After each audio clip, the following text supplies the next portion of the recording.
పేదవాళ్లెవరూ ఆకలితో ఇబ్బంది పడకూడదనే తమ ప్రభుత్వం అన్న క్యాంటీన్లను ప్రారంభించిందన్నారు ఎమ్మెల్యే భూమా అఖిలప్రియ. ఆళ్లగడ్డలోని అన్న క్యాంటీన్ పనులను ఆమె పరిశీలించారు. సైకో జగన్ పాలనలో పేదవాడి ఆకలి తీరుస్తున్న అన్న క్యాంటీన్లు రద్దు చేశారని మండిపడ్డారు. ఎన్నికల ముందు ఇచ్చిన హామీ ప్రకారం ఒక్కొక్కటిగా నెరవేరుస్తూ వస్తున్నట్లు తెలిపారు. ఆళ్లగడ్డలో 2 అన్న క్యాంటీన్లు తీసుకొస్తామని ఇచ్చిన ప్రకారం తీసుకొచ్చినట్లు తెలిపారు. ఆగస్టు 15న అన్న క్యాంటీన్లు ప్రారంభించనున్నట్లు తెలిపారు.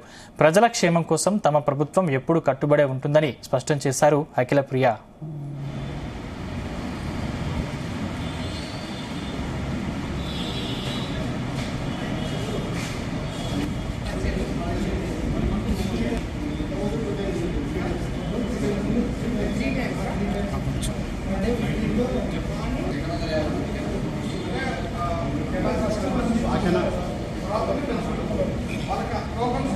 ఎన్ని టోకన్స్ వస్తుందో కన్ఫర్మ్